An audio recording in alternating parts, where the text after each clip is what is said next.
Welcome to Dropping In, a podcast of storytelling and interviews with your host, Winter Olympian Mercedes Nichol.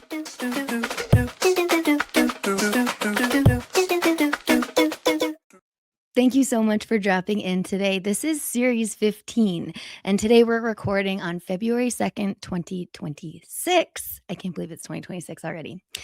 Thank you to those who have been dropping in nonstop, and thank you to those who have just started to drop in with me. This series is about goals. Now, they give us direction, but they also test us. They show up on the good days, and they really matter on the hard days. Goals aren't just about winning medals or hitting milestones. They're about learning how to keep moving forward when motivation dips. And the last series was about motivation, so go there to find out how people get motivated. Now, plans change or life can throw you curveballs. In this series, we're going to drop in with athletes, Olympians, and change makers to unpack how goals are set, reset, and sometimes completely rewritten. From small daily habits to big career-defining dreams, these conversations explore what it really takes to stay focused, stay patient, and keep going on, one goal at a time. Now, I'm excited to drop in with this next guest. Let me introduce him. He's a behind-the-scenes master when it comes to sport, where decisions shape how sport is experienced, marketed, and understood. After earning his doctorate and teaching internationally, he became an associate professor of sport management at Brock University, where his research focuses on digital sport management, fan engagement, analytics, and innovation in sport business. He's become one of Canada's most respected sport business experts. He was recognized with the prestigious Lock Award from the Sports Marketing Association, and he is currently chair of Canada Snowboard's board of directors. He's consulted for national and international sports organizations and regularly shares commentary on the evolving sport world. I've heard him on the radio. This friend, professor, board leader, consultant, and sport business leader is about to drop in. It's my pleasure to welcome Dr. Michael Naraine. How are you? Hey, Mercedes. How's it going? I'm good. Okay, you've done so much in sport, but are you ready to drop in with the 10 rapid fire questions, which you've never seen before, except for the last one? I'm ready to drop in. Absolutely. Let's do it. All right. This isn't part of it, but where in the world are you coming from today so our listeners know? Yeah, I'm in Thorold, Ontario, so just south of Toronto in the Niagara Falls region. Yeah. Awesome. All right, here goes. Coffee or tea? Coffee, 100%. Coffee. Early morning or late nights? Ooh, I'm going to go with late nights. I do my best work at night. And then I pay for it with the early mornings. So Hence the coffee. Yeah, for sure. All right. I don't know what you're going to say for this one. Teaching day or game day? Teaching day or game day? Yeah. Wow. That's a tough one. You know what? Like, in the most wish-washy way possible, they're actually kind of the same. In that, like, the prep, the feelings, the nervousness, and the execution. Okay. But yeah, I would probably say, game day is more fun, but also teaching is fun too. So they're kind of the same. I'm going to go with the same. Like both. Okay. Yeah. I like when people say both because it doesn't have to be one way or the other. No, totally. Yeah, both. It's just really quickly before the next one. Yeah, teaching is a bit like a bit of a performance. You're on stage, you have to execute, you have to perform, and that's the same thing as being an athlete, right? Like on the day when you're dropping in, you got to make sure that you hit your tricks. So yeah, no, I would say both. Okay, cool. Number 4, where's the favorite place that you've traveled? Oh, wow. That's a tough one. Okay. So do you travel a lot? Yeah. And so part of the reason I travel a lot is obviously for work, but in 2017, my first professor gig was in Australia. And for those who have dropped in with you before, or just your ongoing listeners, you would know if you live in Australia, like you have to travel, like you're literally on an island in the middle of nowhere. So to go anywhere is a 10-hour plane ride. Oh man, there's been so many amazing places. I'll do this. We'll go one winter, one summer. Okay, I like that. So on the winter side, Lillehammer, Norway, or just Oslo. We'll say Oslo. Okay. Like just Norway was an amazing experience. Enjoyed that, and the food's good. On the summer side, that's a really tough one. It's a tie. Again, wish-washy answer. I'm going to go tie between Buenos Aires and Tokyo. The food in Japan, unreal. Low-key Singapore, really good too. But Buenos Aires, the best steak I've ever had. It was for the 2018 Youth Olympic Games, actually, in Buenos Aires. Oh, sick. And what were you doing at the Youth Olympic Games? I was doing some research there. Sweet. Yeah. So I was in the village. I was talking to different athletes, and had some amazing experiences. And Buenos Aires was amazing. Yeah, so I'd probably say Buenos Aires. Yeah. Very cool. Okay, that's a tidbit I didn't know about you. I've been to the Youth Olympic Games, but the winter ones, and it is. I bought in. I fully bought in. I was like, okay, I get it. This is super cool. Totally. And I was there in 2016 in Lillehammer for the Youth Olympic Games as well. And that was my first jog. Yeah. So jog. I know, it's such a funny acronym. I know. Okay. Number 5. What's one app that you cannot live without? Oh, well, technically, like the Tesla app, because if I don't have it, like I can't drive my car. So, but if we're being fun about it, probably Instagram. I'm gonna go Instagram. Okay. Yeah, that's fair. Yeah, I need to see what everyone's up to. Like I live vicariously through all the amazing athletes and things. So yeah. Okay, cool. Number 6, books or podcasts? There's no wrong answer, even though we're doing a podcast. Yeah. Smart List. I'm a big fan. The Curb Your Enthusiasm history. I've been listening to that a lot. New Heights, of course, but also Good Hang with Amy Poehler. That's a good one too. Yeah. And Dropping In with Mercedes Nichol. Thank you. No, you just named a bunch of amazing ones. Number 7, if you weren't in sports management, what the heck would you be doing? I'd be a boring lawyer. Yeah, I don't know what type of law. Like some days I think like corporate or maybe if I was maybe immigration law potentially, but probably a lawyer somewhere. Yeah. Okay, I find that so interesting.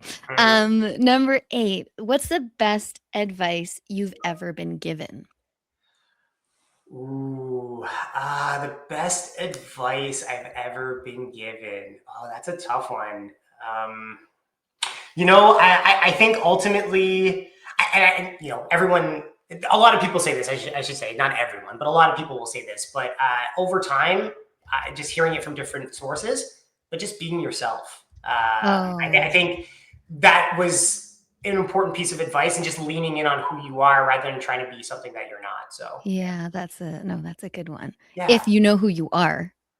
Totally, absolutely. And you know what? If you don't know who you are, that's okay too, because the process is also important to then start to begin to know who you are. And sometimes people think they know who they are, but they're not. And so, totally true. I like that. Yeah. Number 9, what's something that instantly makes you laugh? Besides talking to Mercedes Nichol,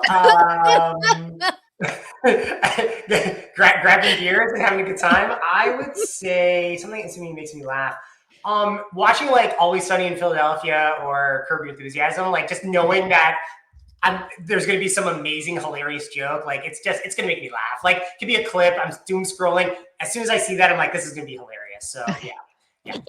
Watching my favorite shows. Yeah. Cool. That's something. I like your taste in shows. This is like a lot of things I didn't know about you. We're friends. This is my friend. It's good. Okay, the last question, number 10.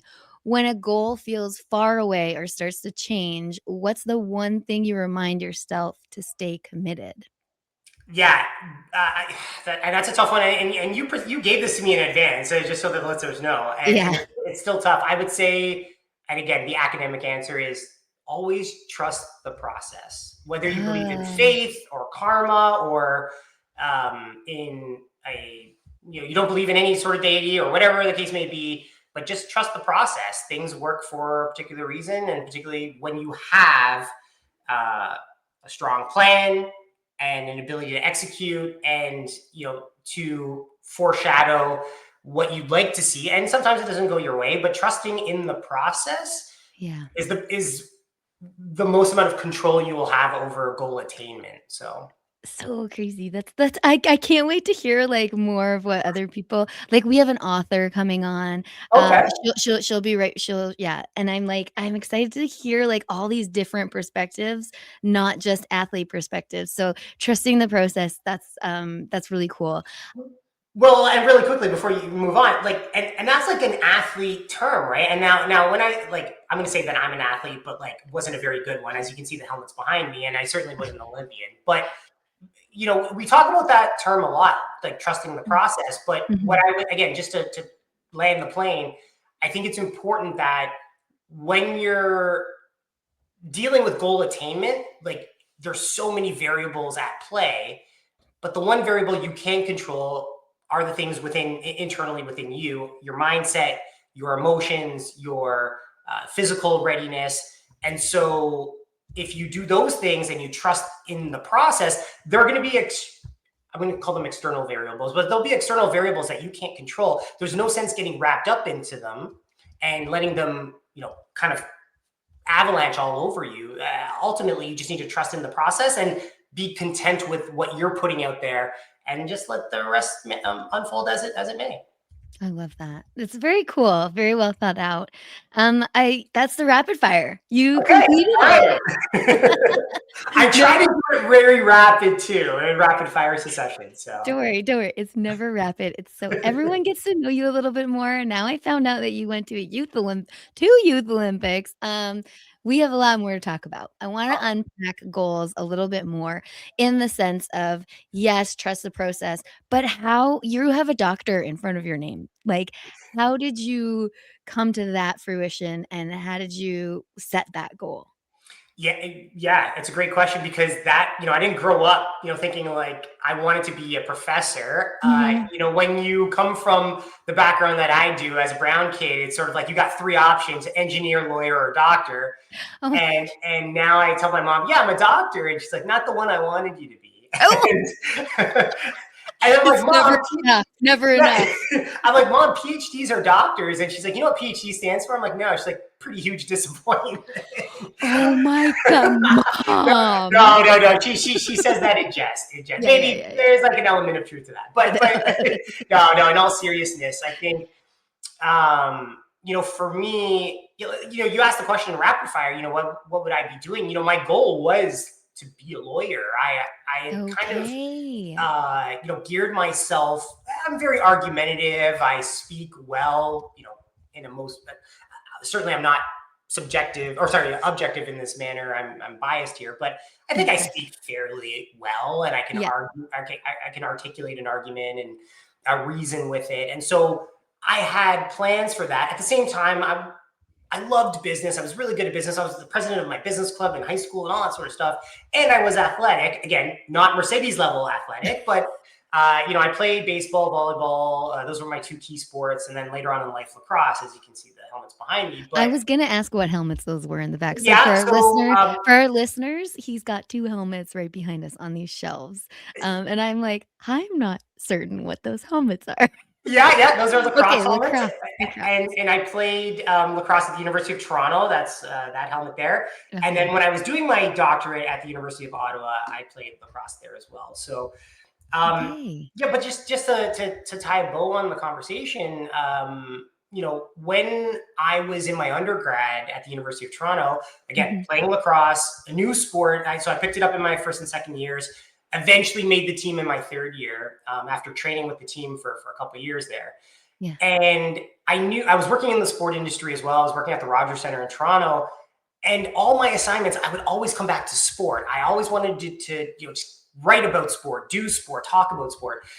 I didn't really know that the sport business or sport management or sport administration, or however you want to call it, existed. I really didn't. Yeah. And I went to one of the top schools in the country, and they don't have that type of program, right? Like sport is beneath, the uppity University of Toronto. And so it wasn't until my fourth year where I excelled in a particular class.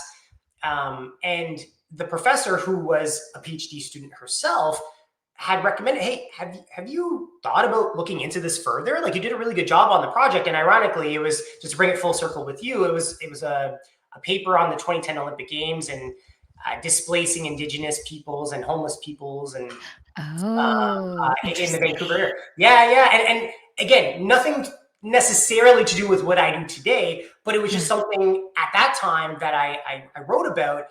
And it opened up and unlocked this new world to me. And having then gone down the rabbit hole and I went deeper, and I found a program at the University of Windsor, which is one of the oldest programs, if not the oldest program in Canada for sport management. I went there, learned the ropes, loved my experience in Windsor. And at that time, I had an opportunity. Do I go and work in the sport industry even more so than I already had? Or do I go further down the rabbit hole? And for me, research was something that I was like, there's still something more. And the best way to put it is, are you done talking yet? And are you done contributing to the conversation? Yeah. And for me, and this was around 2012, social media and digital media were becoming more prominent in the sport industry. And my research was telling me, not like, it wasn't me saying, oh, I need to study this. Other people that I would talk to were saying, this is going to be the next big thing. And I had to take a bit of a bet on myself and a gamble. And I decided to do my doctorate at the University of Ottawa. And, I would argue it was the best thing that ever happened to me. So, yeah. Wild. You went from thinking you were going to be a lawyer to like deep diving into sport world, where really there weren't any programs. And still it's hard to find like programs here and there, like you guys have it at Brock. And I think, well, you can tell us where all the programs are, but wild. So you just like fully shifted. Oh yeah, it was a complete deviation. Like, I mean, I went from and I still love politics, but I went from a poli-sci, crim, history kind of guy to sport business. Like, this is how we run sport organizations. And again, I had always been business inclined, but I never went down the traditional like business school route then. But I think it's an important takeaway that it doesn't matter where you start. Again, if you trust in the process, the finish line will be there. And, for me, I leaned in on, to bring back to rapid fire, but I leaned in on what I was good at. I was good at certainly conversation and being argumentative or reasoning, but then applying that, not just in a legal sense now, but in a different sense of, okay, well, how can we find the gaps in our knowledge so that we can make the sports system better? How can we organize? How can we manage and administrate so that we can get the best out of our systems to put people like officials, coaches, and athletes in positions to succeed? And so, for me, doing that research at the master's level, again, just getting your feet wet, but then at the PhD level, the doctorate level, or doctoral level, I should say, I was at the University of Ottawa in the heart of NSO Central, right? That's nonprofit central. Yeah, let's just national sports organizations. I hate acronyms. Oh, fair enough. Sorry. So well, and what really sucks about that one too, Mercedes, is sometimes people say NSOs, sometimes they say NGBs, sometimes they say exactly. Yeah. So, but all the national sport organizations, not all of them, but a lot of the 62 plus that exist that are Sport Canada funded, a lot of them do have headquarters or some office in Ottawa in that area. And so I had a front row seat to talk to wrestling and hockey. They had an office at the time in Ottawa, and among others. And so it was, and then learning from some of the best.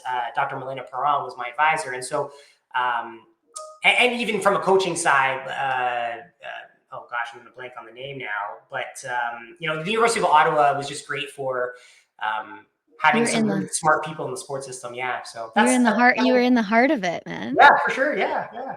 Right. Like, I'm just like, I want to go back to when you were working at Rogers Center. What were you doing? Like, what immersed you into that sporting world other than you playing to be in the background like you are now?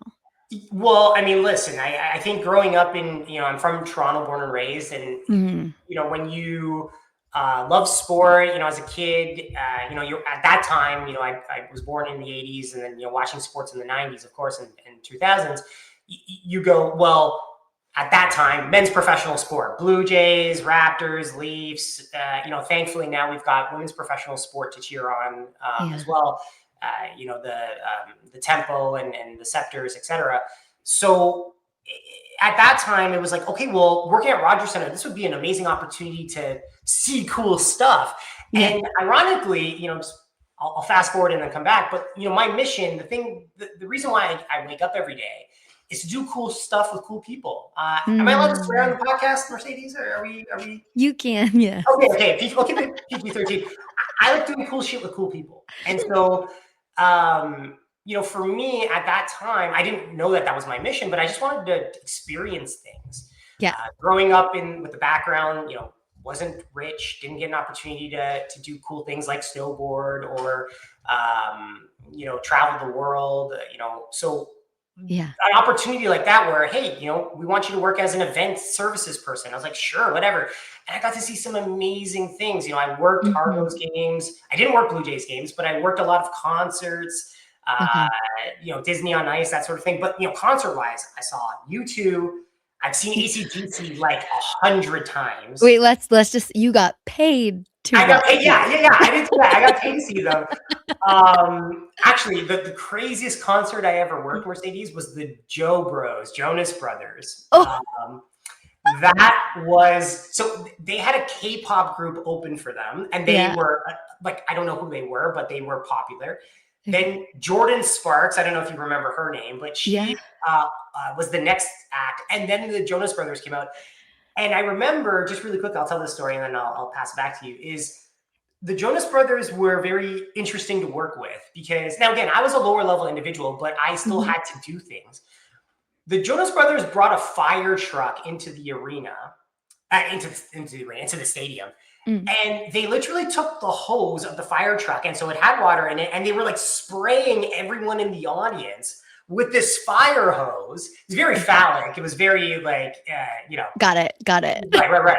But the crazy part about it is getting a fire truck into a concert venue, not the easiest thing. And and then rolling it out on stage, essentially, it was off stage a little bit, but that was a pretty big feat. But I mean, I got to work the 2007 Grey Cup.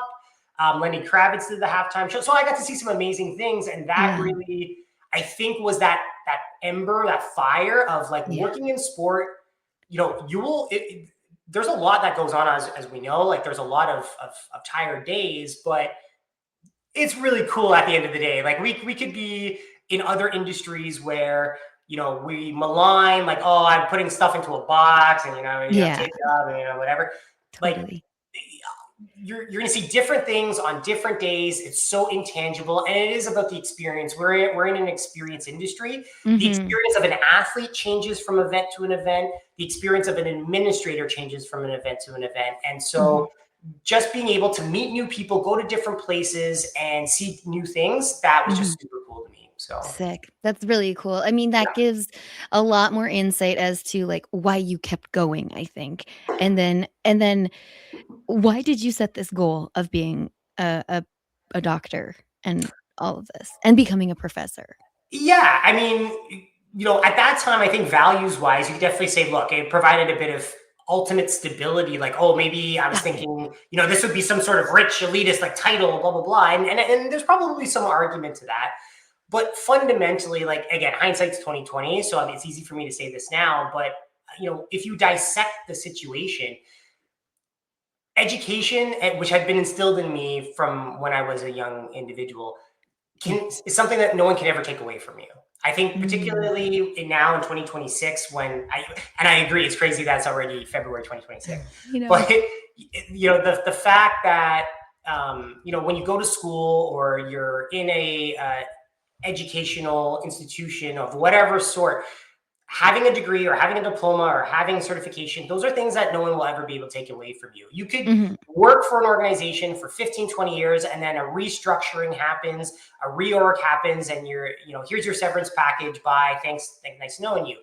And that's very unfortunate. But the one thing that no one can ever take away from you are your experiences, but especially so, and that is hardened or enshrined when you talk about university and college and higher ed. And so for me, regardless of where I ended up, what organization I worked for, or whom I was affiliated with, like I will always have my bachelor, my master's, and my PhD, and I'm coming up on getting my MBA here as well. And so, of course you are. Why not? Well, I mean, that's a story for another day. But the thing is, like, those are things that no one can ever take away from you. And so, now that being said, education is not for everyone. There are lived experiences too, and I think the two go hand in hand. I just really quickly want to say that because I think it's important, because for athletes, sometimes they don't have the opportunity to just, oh, I'm going to go 100% all in on an educational program right now.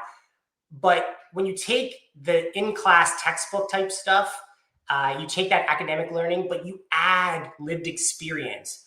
You want to combine those two things to what I call knowledge nuggets. It's to make knowledge nuggets. And I think that's the missing piece. Sometimes people are too imbalanced on one side or the other. I've got great students who are absolute guns in the classroom, but they don't have the lived experience, so the application is lost, and vice versa. There are a lot of people sometimes that have amazing application, but they don't know how things really work, so that if something's broken, they can fix it, or better yet, make it enhanced or even better than it was before.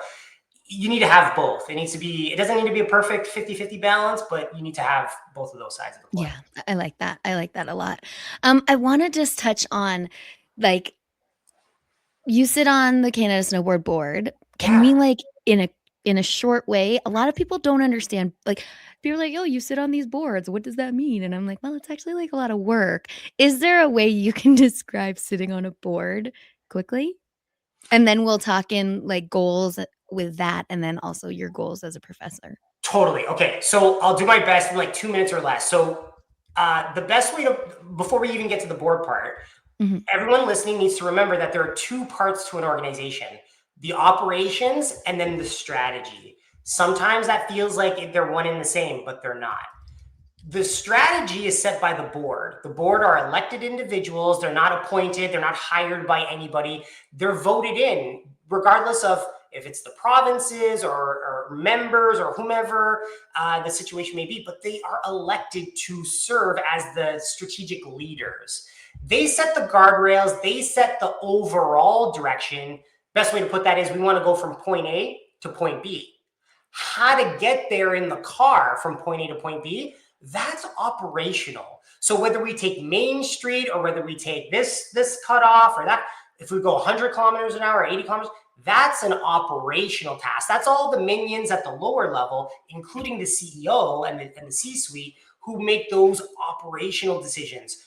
But they're just not making random decisions. Those decisions anchor and connect back to the strategy that was set by the board. So what do boards do then? Boards think about, first and foremost, what is that strategy? We are here at point A. Maybe we want to go to point B, or maybe we want to go to point C.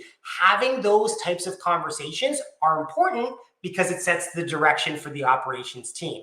So that's the first thing. And then overall, it's that guidance and responsibility to make sure that the organization is trending in that direction to hit point B or point C or point D. So again, the board doesn't make, we signed off on that one thing at that one time. That's why we wear blue jerseys, or that's why we wear those types of hats. Those are operational decisions. At the strategic level, we might say, we want to make sure that everyone at that event is wearing a hat because there's a particular strategic reason for it. Or we might want to say, we want to host an event in that place or those places, or we want to have these many more participants in our sport. Again, we go from point A to point B, and the operations team tells us this is the way that we're going to go to get there. Awesome. Yeah. So when it comes to goals with a board, like why do you want to sit on boards? Yeah, great question. And it's a question that I asked you when you joined. So yeah, well, and it's an important one because I'm not a snowboarder, right? Like I didn't grow up snowboarding. I play 1080 snowboard on the N64 just to get some street cred here. And I have been boarding. I think you and I talked about this, and I'm getting my ride out here very shortly with Burton. Yeah, so ultimately, if you come back to how I explain what boards and ops do, strategy versus action plan, I think it's important that you have smart people in the room who can see not just the fire right in front of you right now, like, oh, there's no cups for the coffee machine, but looking at that small, like, one alarm fire, but can see past the forest, past the trees, to the 7 alarm fire down the street that may eventually come to our neighborhood and potentially burn the house down. That's the analogy that I use. And when people ask me, like, why do you want to join these things? But specifically for Canada Snowboard, Canada Snowboard has always been innovative. It's always been, a culture of, like, let's change things. Let's grow. Let's try new things. And I just love that culture. I love that ethos. But I think it allowed for people who are non-traditional like me, who have that sport business expertise, to apply that to, hey, maybe we can elevate this to a place that you haven't gone to before. And I think Canada Snowboard back in 2020 was just at that perfect moment where it had a moment of, like, whoa, something is possible here. Like, we could take this thing to a whole new level, but and to bite on Jason and Travis Kelce, we could take this thing to new heights. But I don't think that the strategic leaders at that time really knew what that looked like or even how to do that. And so I applied to be a part of the board in 2020 to bring my knowledge of the Canadian sports system, my expertise in digital marketing, and like you said, fan engagement, analytics, innovation, and offer that service to Canada Snowboard to be like, I think we can go from point A to point C over here. And then let's work on the things in between operationally to get there. But that place would be amazing because the amount of good it can do for the athletes and the riders, the coaches, and all stakeholders in the system, that's a beautiful thing. And that's how you create long-term sustainability.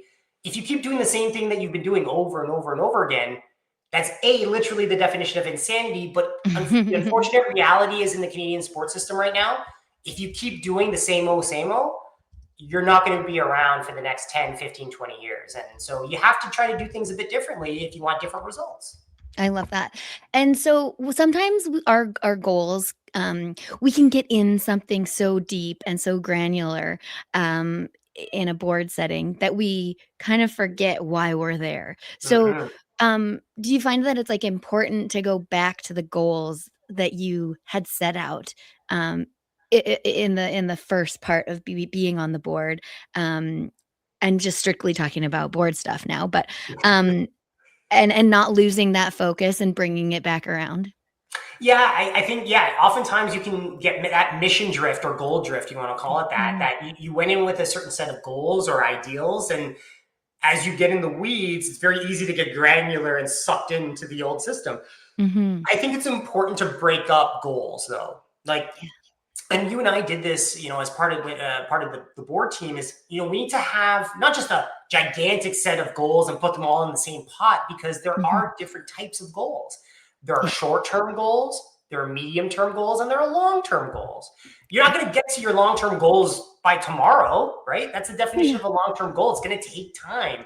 So even just segmenting your goals into short-term focus, medium-term focus, and long-term focus, I think, is important. And putting the cadence on that, time-wise, 6 months, 12 months, 18 months plus, or whatever your timeline is, that's important.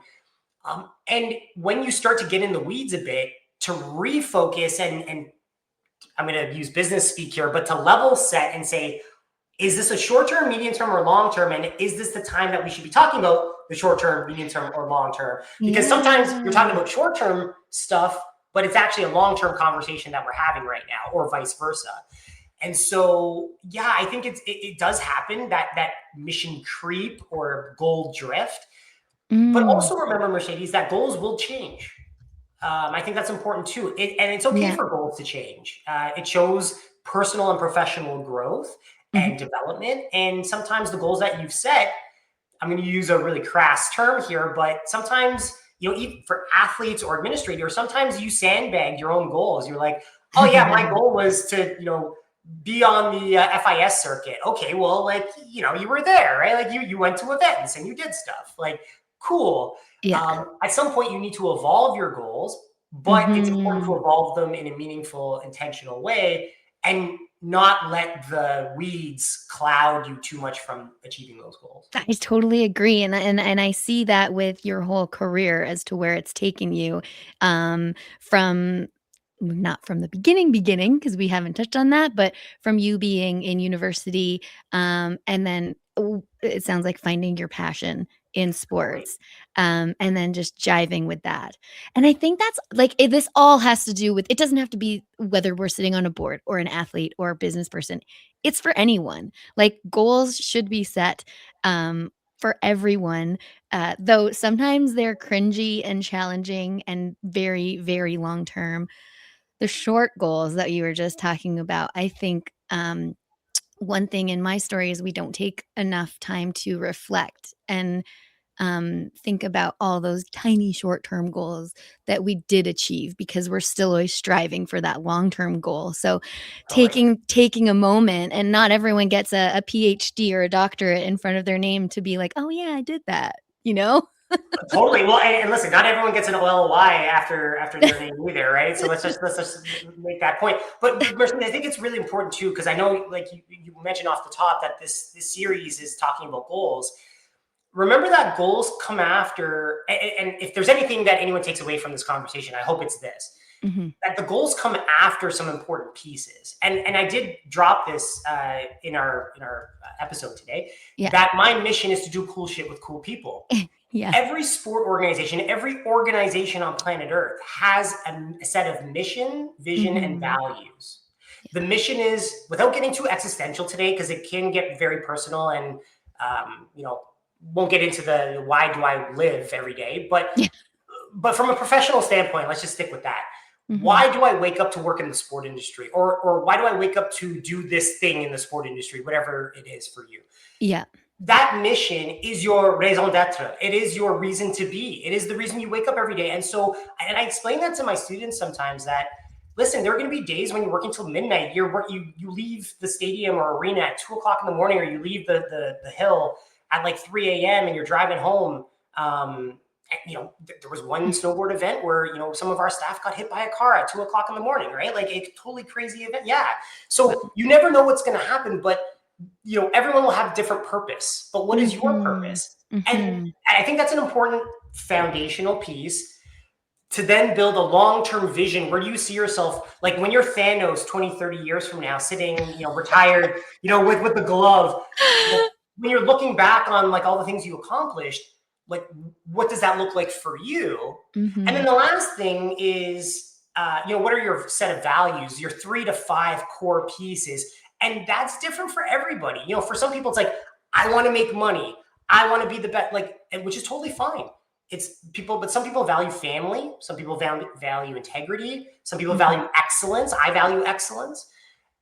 But knowing yourself first, like what's your mission, your everyday wake up purpose, your long-term Thanos goal, and your 3 to 5 core values that make up who you are.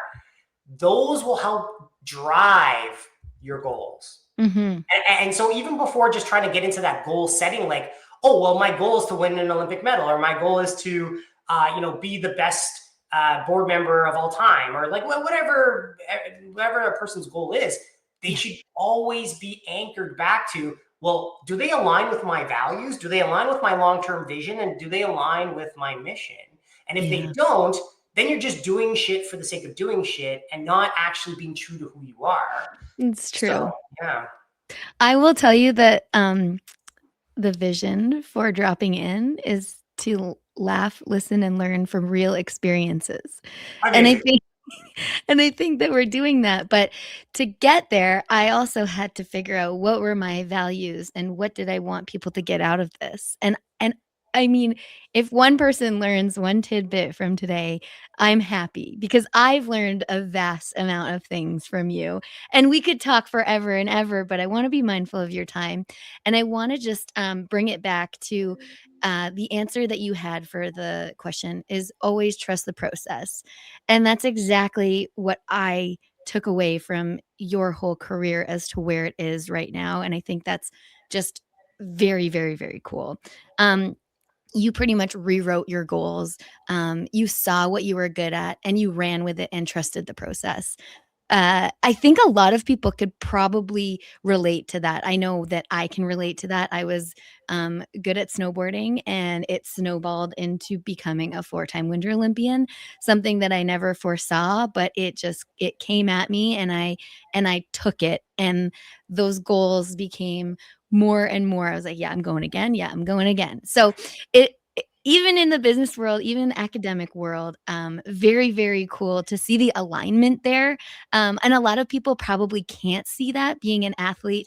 And that's why I think it's so cool to have you on today to express and show and share how your life has developed. And I loved that your value and your need to help is you wanted to meet cool people and be around cool people. And I think you have. You've surrounded yourself in a wonderful blanket of humans.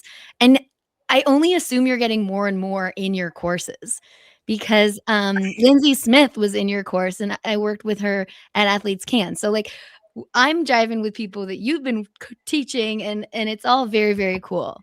Yeah, it will, and perfect circle to land the plane. Like, and I don't know if we ever talked about this, but I mean, I watched you on TV, perform in the pipe, right? And so, at no point in time did I ever go, oh, like my goal in life is to like, work with those Olympians that I'm seeing on TV, the 2010, athletes, of course, particularly. But like, I can vividly recall watching you in the pipe, and then later on, it just happened. So what happened so that I applied to be on the board of directors for Canada Snowboard, get elected, and then get to work with you and to learn from your amazing experiences as well, Mercedes. And so like that's full circle moment for me because I grew up watching, I mean, it's not an age thing, but I grew up watching you on TV. And so like the fact that, the circles now overlap it was all from trusting the process. But I never would have gotten there had I not, again, figured out my mission, vision, values, leaned in on what I was good at. But yeah, made pivots, but set new goals as things evolved. Yes. And then, now I get to hang out and say that I'm friends with Mercedes Nickel, which is pretty big. So. It is, Mike. Is there anything else you want to add to the takeaways? I really, really hope people took away the lived experience combo with education. I appreciated that so, so much. Also, finding your why is really important too. So, anything else you wanted to add? No, listen, as I'm sure the listeners, they're probably sick of me talking by now because I do talk. I get paid to talk for the record. I just want to make that very clear. I am a professor. I do profess. But no, I think the key takeaways there, like you mentioned, trust the process, but know your why and build out a mission, vision, values. But related to that, and I think this is an important takeaway to Mercedes, is there is a bit of a gamble. Like you do need to bet on yourself, but and that's scary for people. The degenerate that I am, I didn't know that at the time, but that's part of the fun and that is part of the journey.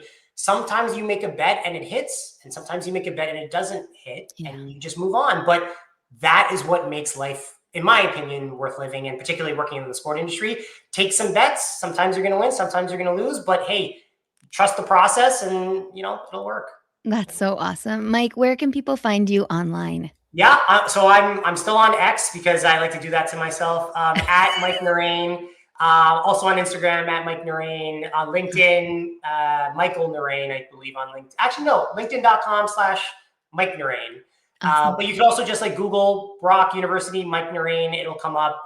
And as you mentioned, Mercedes, you'll probably hear me at some point on a radio. I thought that was awesome. Video. So yeah, just tune into something sports related and you'll probably see my voice or hear my voice and see my face. You are the leader, Mike. Thank you so much for dropping in today. Thanks so much for having me, Mercedes, anytime. Thanks so much for dropping in today. You can find everything you want to know about Dropping In with Mercedes at droppinginwithmercedes.com. Don't forget to subscribe on Apple, Spotify, and YouTube. Thanks DJ Kenosis for the music and my mom for the intro voice.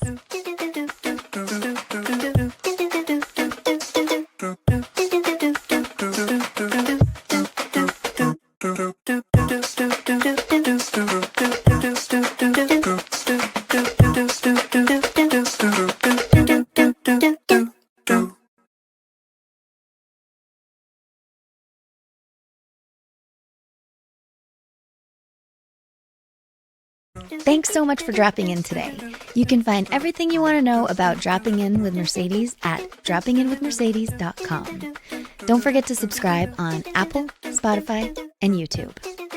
Thanks DJ Kenosis for the music and my mom for the intro voice.